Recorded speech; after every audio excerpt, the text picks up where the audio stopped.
Hello दोस्तों, नमस्कार। Nikhil stock academy में एक बार फिर से आपका स्वागत है। दोस्तों, हम आज एक सबसे पहले कमेंट लेते हैं। शैलेश कुलकर्णी सर का कमेंट है, please have it Adani Wilmer और ग्रीन पैनल। तो दोस्तों, हम आज ग्रीन पैनल इंडस्ट्रीज के बारे में डिस्कस करेंगे। सबसे पहले उसका बिजनेस मॉडल देखेंगे, फंडामेंटल देखेंगे, टेक्निकल चार्ट के थ्रू समझने की कोशिश करेंगे कि कहाँ बेस्ट बाइंग अपॉर्चुनिटी बन सकती है। और क्वार्टर 3 के रिजल्ट आए हैं, वो भी डाउन है, तो उसको भी समझने की कोशिश करेंगे। और दोस्तों, किस तरह से टेक्निकल चार्ट को रीड किया जाता है। लगभग ये टॉप से लगभग मतलब मान लीजिए 625 रुपए का स्टॉक अभी 270 पर ट्रेड कर रहा है। और टेक्निकल चार्ट को किस तरह से रीड किया जाता है। सबसे पहले ट्रेंड, बाद में कैंडल स्टिक, बाद में support and resistance, Fibonacci retracement, RSI में डाइवर्जन। तो अपन डिटेल से एनालिसिस करेंगे। तो दोस्तों, वीडियो को आप पूरा जरूर देखिए। इससे पहले दोस्तों, कंप्लीट एनालिसिस किया टीसीएस और इन्फोसिस के बारे में कंपैरिजन किया कि बेस्ट बाइंग अपॉर्चुनिटी कहाँ बन सकती है और आने वाले समय में आपको किस ये कौन सी कंपनी है जो अच्छा रिटर्न दे सकती है। हिंदुस्तान फूड लिमिटेड जो एक एफएमसीजी सेक्टर की स्मॉल कैप कंपनी है, क्या नेक्स्ट म्यूचुअल हिंदुस्तान यूनिलीवर बन सकती है, उसके बारे में डिस्कस किया है। आप अगर एफएमसीजी सेक्टर में इन्वेस्ट करना चाहते हो तो एक स्मॉल कैप कंपनी है, आप जाके इन वीडियो को देख सकते हो। चैनल पर नए हो तो चैनल को सब्सक्राइब जरूर कीजिए, बेल आइकन के ऑल पर जरूर क्लिक कीजिए, जिससे कि नया वीडियो आने पर आपके पास नोटिफिकेशन सबसे पहले। अब चलते हैं दोस्तों बिजनेस मॉडल पर। ग्रीन पैनल इंडस्ट्री की स्थापना दोस्तों 2010 में की गई थी। ये किस तरह के प्रोडक्ट का मैन्युफैक्चरिंग करती है।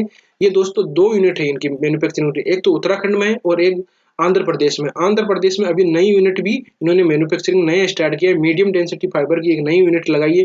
अब इसके प्रोडक्ट है ये दोस्तों, इसका बिजनेस मॉडल को देखें तो ये ग्रीन पैनल इंडस्ट्री है जो इंजीनियरिंग हुड इंडस्ट्री से बिलोंग करती है। इंजीनियरिंग हुड इंडस्ट्री क्या होती है, जो फर्नीचर इंडस्ट्रीज होती है, फर्नीचर उसी से रिलेटेड है। जिस तरह से आप फर्नीचर, जब लकड़ी है, लकड़ी को मान सकते हो कि जिस तरह से उसकी फिनिशिंग की जाती है मशीनों से, जब इसको फिनिशिंग की जाती है तो जो बुरादा बच जाता है, तो बुरादे में मान लीजिए केमिकल मिला के, अलग अलग तरह के केमिकल मिला के और उसमें बाद में प्लाई बना दी जाती है, तो उसको हम बोलते हैं इंजीनियरिंग वुड इंडस्ट्रीज।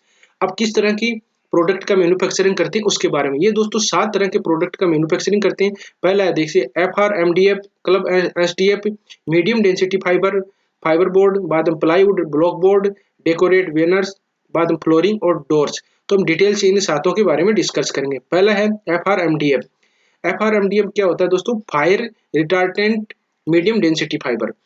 अब फाइबर रिटार्डेंट डेंसिटी फाइबर क्या होता है कि जैसे इस तरह की लकड़ी का मैन्युफैक्चरिंग करते हैं, इस तरह के केमिकल यूज में करते हैं लकड़ी में बनाने में, प्लाई में, कि आग नहीं लगे। आग लग जाती है, जैसे और लकड़ी होती है तो जल्दी से, अगर कहीं होती है किचन में होती है तो आग लग जाती है, तो बाद में लकड़ी ज्यादा मतलब आग बढ़ जाती है। तो उसको आप ये अगर इसका FRMDF अगर किचन में लगाते हो तो आग बढ़ने की पॉसिबिलिटी कम हो जाती है वहां पर। ये आप किचन में लगा सकते हो, कहीं जैसे पूजा करते हो, मंदिर अंदिर होती है तो वहां पर भी अगर यूज में करते हो तो उसका भी यहाँ पर यूज में कर सकते हो। तो इसको बोलते हैं FRMDF। ये अलग अलग तरह से यूज में कर सकते हो आप। नेक्स्ट है बाद में क्लब SDF। क्लब SDF क्या होता है, हाई डेंसिटी फाइबर बोर्ड होता है। फाइबर डेंसिटी क्या होता है, हाई डेंसिटी फाइबर। तो आप देख सकते हो कि ये इस तरह के यूज में किए जाते हैं कि एक तो इसमें हैव एक्सीलेंट वाटर रेजिस्टेंस, मतलब इसकी डेंसिटी थोड़ी सी ज्यादा होती है। जिससे कि नॉर्मली अगर आप कहीं पानी अगर लकड़ी पर गिर जाता है तो वो खराब हो जाती है। तो ये वाटर रेजिस्टेंस होता है, मतलब इसमें पानी गिरने से वाटर इसका कोई इफेक्ट नहीं पड़ता। दूसरा होता है जैसे दीमक होती है, दीमक लग जाती है, वायरस होते हैं, फंगस होते हैं, बोर प्रूफ होते हैं। तो ऐसी चीजों पर जो जैसे लकड़ी बाद में दीमक लग जाती है, तो ये लकड़ी यूज करने पर दीमक वीमक नहीं लगाए जाते, नहीं लगता, क्योंकि इसमें ये केमिकल यूज में किए जाते हैं। नेक्स्ट बात करते हैं मीडियम डेंसिटी फाइबर बोर्ड। दोस्तों, आपको वीडियो थोड़ा बड़ा हो सकता है, हम डिटेल से एनालिसिस करेंगे, तो आप एक बार पेशेंस रखिए और इसके बिजनेस मॉडल को समझिए। आने वाले समय में 5 से 6 साल के लिए इन्वेस्ट करना चाहते हो तो एक बार इस वीडियो को पूरा जरूर देखिए। और कहाँ पर बाइंग अपॉर्चुनिटी बन सकती है उसका भी हम डिटेल से देखेंगे, जिससे कि आपको पता है। हम जैसे 340 के लगभग था तो हम बोला था कि इसमें वेट करना था, तो 70 रुपए 270 के रुपए के लगभग आ गया है। तो अभी भी वेट करना है, हम कहाँ बाइंग अपॉर्चुनिटी बन सकती है उसके बारे में देखेंगे। तो आप आराम से देखिए। मीडियम डेंसिटी फाइबर बोर्ड क्या होता है दोस्तों, मीडियम डेंसिटी फाइबर जो अपने नॉर्मली यूज में करते हैं। इसमें क्या होता है, इसको किस तरह से तैयार किया जाता है। Medium density fibre board engineering wood manufacture with the hardwood fibre. ये हाई प्रेशर के साथ में और बाद में टेम्परेचर 240 डिग्री सेल्सियस तक इस हिसाब से इसको तैयार किया जाता है। जिससे कि ये इसमें आप देख सकते हो कहाँ कहाँ यूज में करती है। वार्डरोब, किचन, केबिन केबिन होती है, बाद में बाथरूम में और ऑफिस फर्नीचर आदि में यूज में की जाती है। आप डायग्राम में देखिए कि इस तरह के आप इसमें इस लकड़ी फर्नीचर को यूज में कर सकते हो। ये देखिए, मीडियम डेंसिटी फाइबर बोर्ड जो सबसे ज्यादा यूज में की जाती है दोस्तों। अब बात करते हैं नेक्स्ट है प्लाईवुड और block board. Plywood block board जो अभी देखिए प्लाईवुड जैसे होटल और रेस्टोरेंट होती है, कई बड़ी बड़ी 5 स्टार होटलों में जो टेबल होती है इस तरह की जो यूज में की जाती है। प्लाईवुड और ब्लॉक बोर्ड क्या होता है ये देख सकते हो डायग्राम, आप किचन में कहीं भी यूज में इस तरह के यूज में कर सकते हो। और अभी दोस्तों 5 स्टार होटल में, कहीं बड़े बड़े रेस्टोरेंट में, आप घरों में भी इनको यूज कर रहे हो। तो आने अब लकड़ी का जो, क्यों लकड़ी दोस्तों महंगी भी ज्यादा हो गई, जैसे लकड़ी महंगी हो गई तो ये आपको एकदम एक फिनिशिंग, और नया जो जनरेशन है वो इसको बहुत ही लाइक करते हैं और एकदम फिनिशिंग की हुई आती है। आप ब्लॉक बोर्ड की बात करें तो जैसे कोई बोर्ड होता है तो इसमें ये फिनिशिंग दे देते हैं, इस तरह से आप इसका मैन्युफैक्चरिंग करते हैं। ये डायग्राम में देख सकते हो कि इस तरह के इसमें यूजेज किए जाते हैं। अब बात करते हैं दोस्तों नेक्स्ट है डेकोरेट। डेकोरेट विनर्स मतलब डेकोरेट, ये डेकोरेशन में भी काम में ली जाती है। अब देखिए डेकोरेशन में आप डायग्राम में देख पाओगे कि इस तरह से ये यूज में की जाती है। बड़ी बड़ी होटल रेस्टोरेंट्स में, घरों में भी अब की बार ये यूज में करते हैं। जो नॉर्मल अपन तो नहीं यूज में करते हैं ऐसे, लेकिन जो बड़े बड़े रईस आदमी होते हैं या फिर बाद में बड़े होटल 5 स्टार होटलों में ऐसे मतलब के यूज में करते हैं इनका।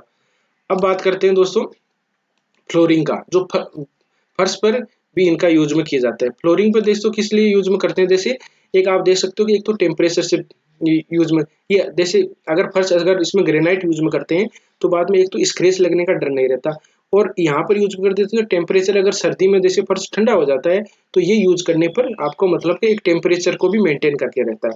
और दूसरी इसमें क्या है कि अलग अलग दो तरह की होती है। एक तो green panel offer the 10 year warranty of AC3 grade flooring. एक तो AC3 अलग अलग टाइप की होती है, उसमें 10 ईयर की वारंटी होती है, और दूसरी होती है AC4 ग्रेड में 15 ईयर की वारंटी होती है दोस्तों। तो ये यूज में की जाती है। बाद में होता है डोर। डोर तो फेमस है, जो नॉर्मल मिडिल क्लास की फैमिली है वो भी इसमें यूज में करते हैं। ये दोस्तों डायग्राम में देख सकते हो आप कि देखिए इसमें बड़ी बड़ी रेस्टोरेंट में और बाद में होटलों में, और दोस्त आप कहीं भी जैसे बिल्डिंगों में, अच्छी अच्छी कॉलेजों इंस्टीट्यूट में होते हैं, बड़ी बड़ी कंपनियों में इस तरह के आप देख सकते हो, डोर देख सकते हो। और ये प्लाई होते हैं तो हर जगह इसमें यूज में की जाती है। आने वाली अब कोई भी लकड़ी के जैसे होता है तो नॉर्मली लकड़ी के दरवाजे नहीं लगाते, इन प्लाइयों के ही लगाते हैं, ये देख सकते हो आप। तो दोस्तों हमने ये देखा, अब इसका डोर का हो गया, तो इसका बिजनेस मॉडल देखा। तो आने वाले समय में बिजनेस मॉडल देखने के बाद में अपन ये एनालिसिस कर सकते हैं कि आने वाले समय में इसका फ्यूचर ग्रोथ बहुत ही अच्छा है, और मोनोपोली बिजनेस मॉडल है। और इनका जो आप देख सकते हो कि इस मार्केट में लिस्टेड होने के बाद में इन्होंने बहुत ही अच्छा रिटर्न दिया है। अब बात करते हैं दोस्तों, एक बार फंडामेंटल देखते हैं, Q3 के रिजल्ट भी इसमें देखेंगे। मार्केट कैप है 3391 करोड़ का, करंट प्राइस है 276 है, और हाई गया इसका 626 है, लो गया 267 है। तो आप देख सकते हो कि 626 का इसका हाई गया था और 267 इसका लो गया, लो के पास में ही है। स्टॉक भी है 12 है, और बाद में ROC इसका 29% है, ROE इसका 28% है, फेस वैल्यू इसकी दोस्तों 1 है। अब बात करते हैं क्लियर कंपनियां, तो दोस्तों ऐसी कुछ नहीं है, ये मतलब कि ये और भी काम करती है, जिस तरह से देख सकते हो CDSL भी है इसमें, कैम्स भी सर्विसेज है। अब अपन क्वार्टरली रिजल्ट देखते हैं। क्वार्टरली रिजल्ट की बात करें तो अपन क्वार्टरली रिजल्ट क्या, Q3 के जो रिजल्ट इसके डाउन आए हैं तो उसमें अभी हम डिस्कस करेंगे। 3 क्वार्टरली रिजल्ट की बात करेंगे, जून, सितंबर और दिसंबर 22 की। सेल हुई है जून की 464 करोड़ की है, सितंबर की है 457 है, और 420 है। देखिए देख सकते हो इसमें रेवेन्यू में भी डिक्लाइन है। एक्सपेंडिचर की बात करें तो जून का 332 करोड़ है, सितंबर का 341 है, और 328 है। दोस्तों वैल्यू सारी इसमें 1 करोड़ में है। अब बात करते हैं नेट प्रॉफिट। नेट प्रॉफिट की बात करें तो इसका देखिए 78 करोड़ था, 72 करोड़ पहले भी डाउन हो गया, और अब की बार तो दोस्तों 38 करोड़ हो गया। तो अब देख ले इसका जो रिजल्ट है Q3 का वो कितना डाउन आया। EPS की बात करें तो EPS ही इस तरह से डिक्लाइन में 6 है, 5 और 3 है, तो EPS में भी इसमें डिक्लाइन है। अब Y-to-Y बस एक बार इसके क्वार्टरली रिजल्ट देख लेते हैं 2021-22। तो इसमें डायरेक्ट अपन नेट प्रॉफिट देखते हैं जिससे कि आपको वीडियो में बड़ा नहीं हो। 20 की बात करें तो देखिए 14 है, 69 था, और 214 है। दोस्तों अब आप देखोगे कि इसमें इसमें तो कोई डिक्लाइन है, लेकिन जो क्वार्टरली रिजल्ट अभी के आए हैं 2-3 वो डाउन है, तो अब की बार जो रिजल्ट आएंगे उसमें आपको दिखाई देंगे। अब जिन्होंने दोस्तों देखिए स्टॉक किस तरह से इसने रिटर्न दिया है, 3 साल पहले जिन्होंने रिटर्न जो इन्वेस्ट किया था 75% का रिटर्न मिल रहा है, और 1 साल जो पहले किया इन्वेस्ट वो 41% का माइनस में दिखाई दे रहा है। अब उसके चार्ट में अपन डिस्कस करेंगे एक बार। बैलेंस शीट की बात करें तो बैलेंस शीट शेयर कैपिटल इसका 12 करोड़ का है, रिजर्व इसके बाद में है 1091 करोड़ का है, बोरोइंग्स के पास 227 है। थोड़ा मतलब अभी कम हुआ है, लेकिन ये कि नए प्लांट भी अपने स्टेबलाइज कर रहे हैं तो इसमें हो सकता है, इसमें बोरोइंग में तो कोई ज़्यादा दिक्कत नहीं है। शेयर होल्डिंग पर पैटर्न की बात करें तो प्रमोटर के पास 53% की है, और बाद एफआईज के पास 4% है, डीआईज के पास 21% है, और पब्लिक के पास 21% है। अब दोस्तों देखिए पब्लिक भी है ना, धीरे धीरे पहले 17% थी, अब बढ़ रही है, 2-3 बढ़ती जा रही है। और दूसरा एफआईज की होल्डिंग कम हुई है, डीआईज की होल्डिंग बढ़ रही है, और प्रमोटर की तो एकदम 53 थी, अभी 53 है। तो प्रमोटर की होल्डिंग तो एकदम मतलब पहले जैसी थी। अब दोस्तों रीजन क्या हुआ है, लोग इसमें क्यों घबरा रहे हैं? देखिए एक चीज मैं आपको बताता हूँ, मार्केट में लिस्टेड हुई थी अक्टूबर 19 में, उसके बाद में एक रेंज बाउंड में, और दोस्तों कोविड में ये 25 रुपए का स्टॉक था। आप देखोगे कोविड में ये 25 रुपए का स्टॉक था, 25 रुपए से दोस्तों ये गया 625 के लगभग, 26 के लगभग गया था। तो कितना गुना होगा? 22, ये मतलब कि 25 गुना के लगभग दोस्तों ये स्टॉक ने रिटर्न दिया। तो अब ऐसा कोई सा बिजनेस है, अब जब एक आपको मैं कंपैरिजन करके बताऊं तो अदानी है, अदानी इंटरप्राइज का 250 रुपए का 4000 गया है, तो वो भी अभी इसमें तो न्यूज आ गई तो इस वजह से डिक्लाइन हो गया, इसमें तो कोई ऐसी न्यूज नहीं आई। तो ये दोस्तों ये प्राइस का बिहेवियर रहता है कि इतना रिटर्न देने के बाद में प्राइस को एक बार एडजस्ट हो जाना है, वो होगी। आप 1-2 साल के लिए आप कोई सा भी चार्ट उठा के देख लो, अगर उसने अच्छा रिटर्न दिया, इसी का भी देख लिए, ये देखिए अक्टूबर से बाद में इस रेंज के बाद में अच्छा रिटर्न दिया है इसने, ठीक है। तो अब चार्ट को किस तरह से अप्रोच दी जाती है, किस तरह से रीड किया जाता है, स्टेप बाय स्टेप हम डिस्कस करेंगे। सबसे पहले दोस्तों ट्रेंड पहचानना है। ट्रेंड क्या होता है? ट्रेंड 3 ट्रेंड होता है, एक होता है अप ट्रेंड होता है, एक होता है साइडवेज होता है, और तीसरा होता है डाउन ट्रेंड होता है। तो दोस्तों साइडवेज होता है उसको आपको अवॉइड करना, उसमें आपको कुछ नहीं कर सकते, कोई भी पता ही नहीं चलता स्टॉक क्या कर रहा है। तो इसमें देखिए कोविड के बाद में उसने एक अप ट्रेंड था, अप ट्रेंड की क्या पहचान होती है, क्या पहचान होती है? हाई टॉप हायर बॉटम बनते जाते हैं। मैं आपको बार बार ये बताता जाता हूँ, हायर टॉप हायर बॉटम आप धीरे से मतलब इसकी पहचान सकते हो धीरे, कि पहले वाले टॉप था उससे ऊपर टॉप बना है, और पहले वाले बॉटम था उससे बॉटम ऊपर बना है, तो ये देख सकते हो नॉर्मली। तो हायर टॉप हायर बॉटम बनते जा रहे हैं। अब उसने दोस्तों एक बार इसमें देखो रेंज बाउंड एरिया था, कंसोलिडेटेड फेज में रहा था, और फिर के बाद में इसने डाउन आ गया। यहाँ पर देखो सपोर्ट लिया, तो सपोर्ट कहाँ लिया? पहले इसका रजिस्टर ये सपोर्ट था, वहीं सपोर्ट लेके और डाउन ट्रेंड में आने से पहले देखो ऊपर तो रेजिस्टेंस था ना, उसको रेजिस्टेंस को ब्रेकआउट नहीं किया, नीचे आ गया। फिर इसने देखो top lower bottom, lower top lower bottom, ये दोस्तों बनाते जा रहे हैं। तो ये डाउन ट्रेंड का, अगर मैं ट्रेंड को देख के अगर पहचान, अगर दोस्तों किसी स्टॉक को लेते हो तो आप न तो बॉटम में ले सकते हो न टॉप में बेच सकते हो, अपने को चलना है मीडियम में। कोई एफआईज बेचेगा तब अपने को पता चल जाएगा, कैंडलस्टिक पैटर्न बेचे तो हम निकल जाएंगे। कोई अगर एफआईज खरीदेगा, कोई भी बड़ी पार्टी खरीदेगी स्मार्ट मनी, तो हमें पता चल जाएगा प्राइस का बिहेवियर, तब हम बाय कर लेंगे। आप बॉटम में अभी है तो प्राइस को देख के, अभी चार्ट को देख के, ट्रेंड को देख के ऐसा पता नहीं चलता कि अभी इसमें ट्रेंड रिवर्स होगा, पहली बात। अब दूसरा अपन बात करते हैं दोस्तों कैंडलस्टिक पैटर्न। कैंडलस्टिक पैटर्न आपसे कैंडलस्टिक पैटर्न में आप देख सकते हो कि ट्रेंड रिवर्स वाले कैंडलस्टिक पैटर्न में ज्यादा जोर देता हूँ, क्योंकि ट्रेंड में आपको पता चल जाता है कि कहाँ सपोर्ट लेगा, कहाँ ट्रेंड रिवर्स होगा।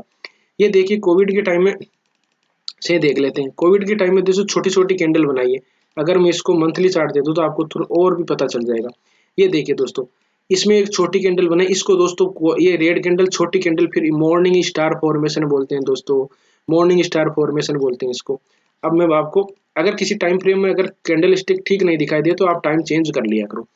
फिर बाद में देखो हाई टॉप बना है, यहाँ पर कौन सी कैंडल स्टिक बनी है?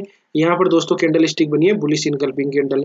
ये फिर ऊपर की तरफ गया है, रेजिस्टेंस मिला है, सपोर्ट का मिला है दोस्तों, पहले वाला जो रेजिस्टेंस था वहां सपोर्ट मिला है, ऊपर की तरफ निकला है, ऊपर की तरफ निकल के यहाँ कौन सी कैंडल बनी है? बुलिश इनकल्पिंग कैंडल बनी है। ये कौन सा बना है दोस्तों? यहाँ पर रेंज बाउंड एरिया में तो कौन सा कैंडल बनी है? हैमर बोलते हैं इसको।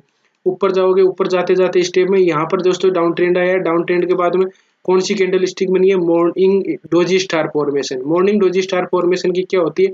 एक ट्रेंड होगा, ट्रेंड एक डाउन ट्रेंड चला, थोड़ा सी आया नीचे, मतलब रिट्रेसमेंट हुआ, रिट्रेसमेंट के बाद में 3 डोजिट कैंडल बनाई है दोस्तों यहाँ पर, और फिर ऊपर की तरफ ग्रीन कैंडल बना के निकल गया, तो इसको बोलेंगे मॉर्निंग डोजी स्टार फॉर्मेशन। फिर देखो ये टॉप, अब टॉप को आप नहीं पहचान सकते ना ऐसे, तो आप एक काम करो, इसको टाइम फ्रेम को बड़ा कर लो दोस्तों, ठीक है। टाइम फ्रेम को बड़ा करते ही आपको पता चल जाएगा। देखो एक ग्रीन कैंडल थी, एक डोजी कैंडल बनी है, डोजी कैंडल बनने के बाद में रेड कैंडल, इस फॉर्मेशन को दोस्तों क्या बोलेंगे, evening doji star formation. Evening doji star formation की क्या खासियत होती है, पहले एक ट्रेंड होना चाहिए। ट्रेंड कौन सा, ये अब ट्रेंड था। अब ट्रेंड के बाद में यहाँ पर ऊपर की तरफ इसने क्या किया, एक ग्रीन कैंडल के बाद में छोटी कैंडल बना दी, डोजी कैंडल बना दी, रेड कैंडल। इस फॉर्मेशन, जो ये फॉर्मेशन 3 कैंडल का फॉर्मेशन बना है, इसको बोलते हैं इवनिंग डोजी स्टार फॉर्मेशन। ये रेड कैंडल कंफर्मेशन कैंडल, ऊपर की तरफ ये शूटिंग स्टार बनाया है लेकिन ऊपर नहीं जा पाया। फिर आप देख सकते हो इसमें डाउन ट्रेंड ही चल रहा है अभी तक, जब से स्टार्ट हुआ है तब से।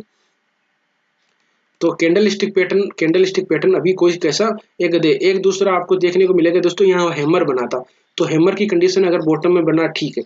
यहाँ पर भी देखो एक हैमर, ये तो डोजी टाइप है लेकिन ये हैमर बोल सकते हो आप।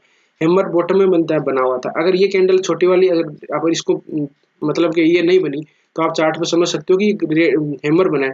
लेकिन हैमर की खासियत होती है कि यहाँ ग्रीन कैंडल कंफर्मेशन कैंडल बनेगी, फिर बाद में ऊपर की तरफ बनेगी, तब हम बाइंग अपॉर्चुनिटी देखेंगे, पहले नहीं देखेंगे। तो अगर दोस्तों कैंडल स्टिक पैटर्न को देख के पता चल रहा है कि अभी कोई इसमें मूवमेंट नहीं है कि ऊपर जा सकता है। अब बात करते हैं दोस्तों सपोर्ट एंड रेजिस्टेंस की। अब सपोर्ट एंड रेजिस्टेंस किस तरह से, सपोर्ट एंड रेजिस्टेंस पहले हॉरिजॉन्टल देखते हैं। सपोर्ट एंड रेजिस्टेंस दोस्तों 4 तरह के होते हैं, एक हॉरिजॉन्टल लाइन के, एक ट्रेंड लाइन के, एक मूविंग एवरेज का, और चौथा होता है फिबोनाची रिट्रेसमेंट का। तो हॉरिजॉन्टल लाइन में देखेंगे आप ना, तो ये हॉरिजॉन्टल लाइन बॉक्स बना हुआ था, इसको ब्रेकआउट किया।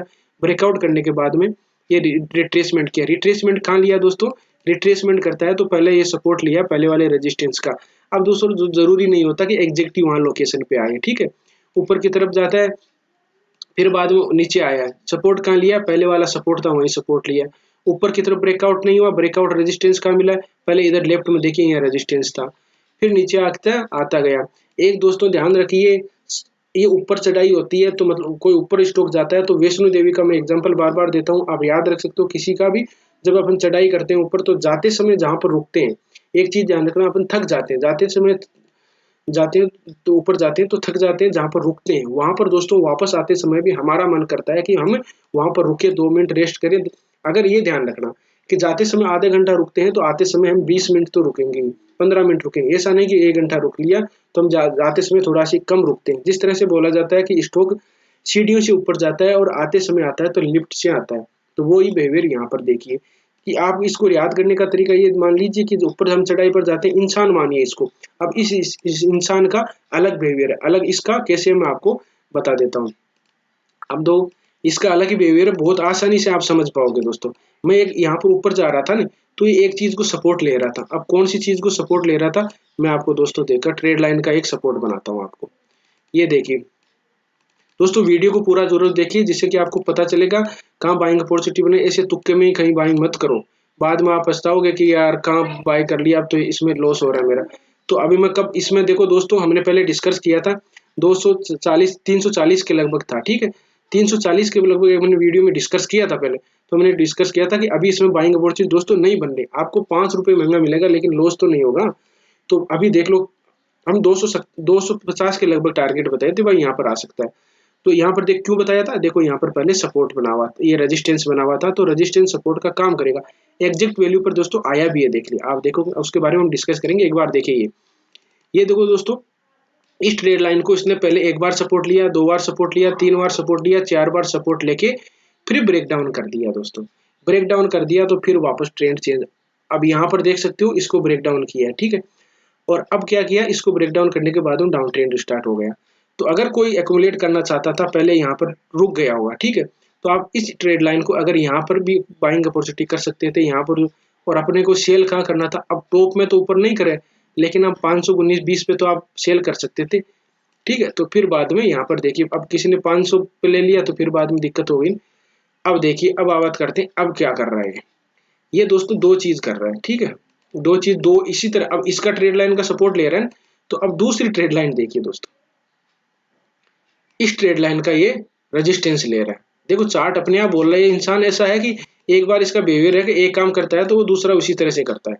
ये यहाँ पर रेजिस्टेंस लिया, दूसरी बार रेजिस्टेंस लिया, तीसरी बार रेजिस्टेंस लिया, चौथी बार रेजिस्टेंस भी ले सकता है। अब बार रेजिस्टेंस लेके फिर नीचे गिर जाएगा या फिर ऊपर भी जा सकता है। तो अगर नॉर्मली अगर कोई इंसान इसको देख के बाइंग करना चाहता है, तो मेरा सबसे पहला यही है कि इस ट्रेड लाइन को ऊपर ब्रेकआउट करने के बाद अपने पोर्टफोलियो में मतलब ग्रीन देखना चाहता है, तो उसमें बाइंग अपॉर्चुनिटी इसके ट्रेड लाइन के ऊपर सस्टेन करना चाहिए दोस्तों, ठीक है। सस्टेन करना चाहिए, बाइंग अपॉर्चुनिटी वहां देख सकता है।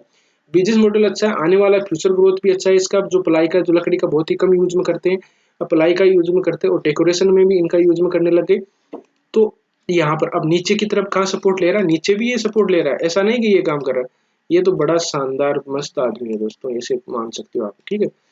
इसको देखिए यहाँ पर ये सपोर्ट लिया है, ये दो, एक बार सपोर्ट लिया, दो बार सपोर्ट लिया, यहाँ पर अभी सपोर्ट लिया है, ठीक है। यहाँ बीच में नहीं लिया, नहीं गिरा, तो आप ज्यादा मतलब ये से भी नहीं कि इसको इस तरह से थोड़ा एडजस्ट कर सकते हो आप ट्रेड लाइन को। ये तो एकदम एग्जैक्ट हो रही है दोस्तों, इसको दो बार सपोर्ट लिए, दो बार सपोर्ट लिया। अब ट्रेड लाइन का इसका ध्यान रखना, इस ट्रेड लाइन को ब्रेक डाउन, यहाँ पर ये सपोर्ट ले सकता है, आए तो यहाँ लगभग प्राइस 240 के लगभग, यहाँ सपोर्ट लेके फिर निकले, कोई कैंडल स्टिक पैटर्न जरूर बनाएगा। अब कैंडल स्टिक पैटर्न की बात करें तो दोस्तों मैं आपको बता देता हूँ, यहाँ पर नीचे गिरा है तो कैंडल स्टिक पैटर्न पक्का बनाया। ये देखो यहाँ पर इसको दोस्तों क्या बोलते हैं, इसको बोलते हैं बियरिशिंग इनगल्फिंग कैंडल, इसको बियरिशिंग इनगल्फिंग कैंडल। तो यहाँ अगर यहाँ पर एक बार ऊपर आके नीचे बियरिशिंग इनगल्फिंग कैंडल अगर बनाता है तो आप देख लेना कि नीचे और आ सकता है, ऊपर की निकल जाए तब एक बार आप उसमें ऊपर की तरफ इसको ट्रेड लाइन को ब्रेकआउट कर दे तो ये अपने आप बाद में ऊपर की तरफ चला जाएगा। अब तो ये ट्रेड लाइन का हुआ, तो जो बाय इन्वेस्ट करना चाहते हैं तो एक बार इसको या इसको इस रेंज में अभी वेट करना चाहिए। देखो तो हैमर बना, लेकिन हैमर बाद में देखो हमने डिस्कस किया था नीचे की तरफ आ रहा है, तो ये कब 267 तक आया है। यहाँ पर मेजर सपोर्ट उसके बारे में हमने डिस्कस किया था, वीडियो आप देख सकते हो उसका पहले जाके। यहाँ तक देखो, यहाँ पर हमने डिस्कस किया, एग्जैक्ट आ गया, लेकिन इसके क्वार्टरली रिजल्ट भी दोस्तों डाउन है, तो हो सकता है कि थोड़ा और नीचे आ जाए, ठीक है। तो इस ट्रेड लाइन को ध्यान रखना, ट्रेड लाइन में जिस तरह से मूवमेंट करे उस तरह से आप इसमें बाइंग अपॉर्चुनिटी देख सकते हो। अब दोस्तों हम देखते हैं कि आरएसआई में देखो यहाँ पर करेक्शन हुई थी ना, ये मतलब नीचे की तरफ आया, तो आरएसआई में क्या डाइवर्जन दिखाई दे। आरएसआई में दोस्तों एक बार और आपको चीज देखने के लिए, हम आरएसआई को देख के ट्रेड नहीं लेना चाहिए, उसके बारे में मैं बार बार इसलिए बोलता हूँ। देखो ये डेली, मैं डेली टाइम फ्रेम कर देता हूँ। ये दोस्तों देखिए आरएसआई में प्राइस का मूवमेंट है ना दोस्तों, थोड़ा वीडियो बड़ा हो सकता है, लेकिन आपको चीजों का टेक्निकल चार्ट को किस तरह से पता चल जाएगा कि किस तरह से अप्रोच दी जाती है। ये देखिए दोस्तों, यहाँ से प्राइस का मूवमेंट ऊपर की तरफ है, यहीं से आरएसआई में तो डाइवर्जन दोस्तों यहीं से दिखाई देने लग गई थी। तो आपको आरएसआई को देख के डाइवर्जन मतलब कि ट्रेड नहीं लेना होता, आपको अलर्ट हो जाना है। अब प्रेजेंट टाइम की देखें तो क्या डाइवर्जन दिखाई दे रहे हैं दोस्तों, प्रेजेंट टाइम में एकदम कुछ भी आपको डाइवर्जन नहीं दिखाई दे रहे हैं। तो हमें आरएसआई में भी अभी डाइवर्जन नहीं दिखाई दे रहे हैं, तो पॉसिबिलिटी अभी तो कम है। डाइवर्जन दिखाएगा, डाइवर्जन पर नहीं लगेंगे, लेकिन कोई कैंडल स्टिक पैटर्न बनेगा तब अब इसमें हम बाइंग अपॉर्चुनिटी देखेंगे। अब दोस्तों बात करते हैं फिबोनाची रिट्रेसमेंट की। फिबोनाची रिट्रेसमेंट दोस्तों सपोर्ट एंड रेजिस्ट का ही काम करता है। अब देखिए तो हम इसमें इसका देखिए एक टॉप पे इसको बॉटम और टॉप को मिला दिया, बॉटम और टॉप को मिला दिया कि बाद में रिट्रेसमेंट ये सपोर्ट एंड रेजिस्टेंस की तरह ही काम करता है। पहले सपोर्ट का मिला, इसको यहाँ पर मिला, फिर बाद में नीचे की तरफ आया, देखो एक यहाँ पर सपोर्ट दूसरा मिला, 38% की रिट्रेसमेंट है, एकदम हैमर टाइप में बनाया। फिर बाद में इसको देखिए यहाँ पर सपोर्ट मिला, मैं आपको ट्रेड लाइन ड्रॉ करके दिखा देता हूँ कि यहाँ पर इसने एक सपोर्ट लिया है। ये देखो यहाँ पर इसने सपोर्ट लिया है। सपोर्ट, एक चीज ध्यान रखना, कोई भी स्टॉक अचानक गिर जाता है तो उसको वो मतलब ज्यादा ठीक नहीं रहता, वो वापस भी आ सकता है। लेकिन दोस्तों यहाँ पर देखो बेस बनाया है, एकदम अच्छा बेस बनाया है इसने, ठीक है। अगर बेस बना के जाता है तो इस ट्रेड लाइन तक आ सकता है, इसमें कोई बोलते हैं ना कोई दो राय वाली बात नहीं है। यहाँ तक तो ये एक बार प्राइस कितनी है मैं याद रखना, आप फिर भी बोल रहा हूँ 250 के लगभग, ठीक है, 250 के लगभग तो ये आएगा ही आएगा दोस्तों। तो वहां पर ध्यान रख सकते हो, एक ट्रेड लाइन आपने ट्रेड लाइन ड्रॉ की थी उस हिसाब से भी देख सकते हो। तो फिबोनाची रिट्रेसमेंट यहाँ पर सपोर्ट ले रही है, तो यहाँ पर सपोर्ट लेके और कोई पैटर्न बना के फिर ऊपर की तरफ जाएगा तब लेंगे। अगर पैटर्न बना के नीचे की तरफ आ गया तो आ सकता है, इसमें क्या है कि डाउन चल रहे हैं इसके क्वार्टरली रिजल्ट। और दोस्तों ये 25 रुपए का स्टॉक कितना 625 गया है, तो 25 गुना इसने रिटर्न दे दिया। तो ऐसा कोई सा बिजनेस मॉडल नहीं है जो आपको देता रहे। अब जो भाई पहले से इन्वेस्ट है तो उनको एक बार यहाँ पर आप पहले धैर्य रखिए दोस्तों। अगर इतना लॉस हो रहा है तो बिजनेस मॉडल अच्छा है, आप इसमें वेट कीजिए एक बार, ये नहीं कि भाई आप उसमें शॉर्ट कर दो, ठीक है। आप उसको बेचिए मत, एक बार यहाँ पर देखे तो धीरे धीरे अकुमुलेट करने की, कोई पैटर्न बने तब बाइंग कर जाए दोस्तों, पहले बाइंग मत करिए। 370 पर वीडियो बनाया था, उसी टाइम बोला था कि बाइंग मत करिए, अभी 270 के 60 के लगभग मिल रहा है, तो कितना मतलब 70 पॉइंट के लगभग तो हो ही गया, तो और भी नीचे आ सकता है। 250 के लगभग बाद में अपने को कोई buying opportunity candle stick pattern बनेगा तब अपन देखेंगे। और क्वार्टरली रिजल्ट डाउन है तो अभी डाउन रहेगा दोस्तों। तो दोस्तों इस तरह से आप स्टॉक में रणनीति बना सकते हो। अगर कोई चार्ट में दोस्तों अचानक इसमें कोई चेंजिंग होता है तो हमने टेलीग्राम चैनल स्टार्ट किया है, जिससे कि चार्ट में कोई अपडेट होता है, कोई कैंडल स्टिक जैसे किस तरह से काम करती है, कोई पैटर्न करना, स्विंग ट्रेडिंग करना चाहता है, जैसे महीने के लिए कोई ट्रेड लेना चाहते हैं, तो उसके बारे में हम डिस्कस कर लेंगे। वो फ्री में है, लिंक डिस्क्रिप्शन में, आप जाके जो ज्वाइन करना चाहता है वो ज्वाइन कर सकता है। दोस्तों वीडियो आप इतना ही कर सकते हो कि वीडियो को लाइक जरूर कीजिए, दोस्तों के साथ आप शेयर कर सकते हो, जिससे कि मैं आपको अच्छा और कंटेंट आपको प्रोवाइड करवा सकूं। और दोस्तों वीडियो अच्छा लगे लाइक कर दीजिएगा, चैनल पर नहीं हो तो सब्सक्राइब जरूर कीजिएगा। मिलते हैं नेक्स्ट वीडियो में, तब तक के लिए दोस्तों बाय बाय।